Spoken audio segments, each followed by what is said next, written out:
Здравствуйте, товарищи телезрители. В общем, делюсь я сидушкой. Разобрал я сидушку. Смотрите, как оно устроено. Видите? В общем, такая вот херня у меня была в сиденье. Вот что оторвано. Еду, но постоянно меня скрипучесть это достало.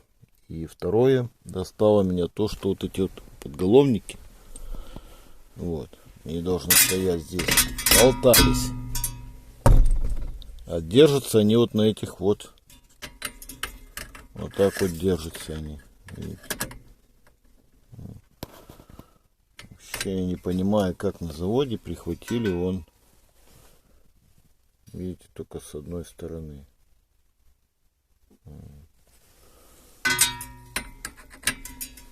Где-то вторая была. Опять упала где-то, хрен его знает. Ну, не в этом дело. В общем, как может оно держаться на одной этой штучке?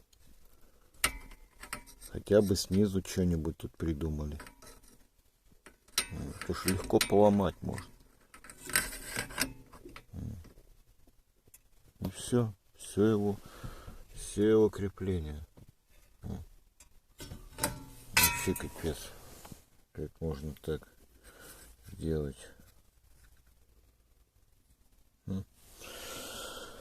Да, придется тут модернизировать.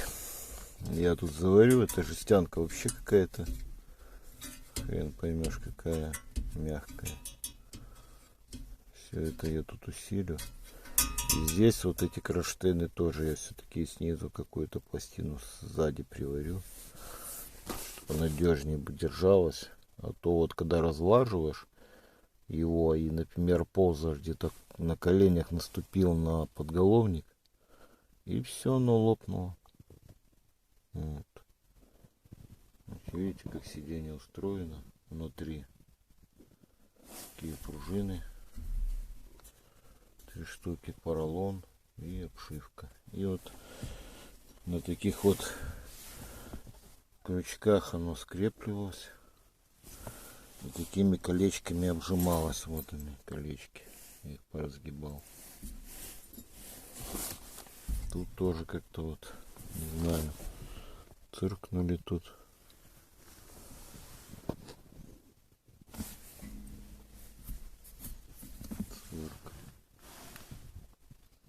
Можно и раскрутить.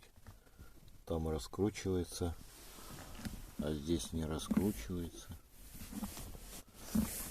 Где-то здесь соединяется. Я тут застелю все вокруг. Что-нибудь подложу и заварю прямо в машине. Надеюсь, ничего не пропалю.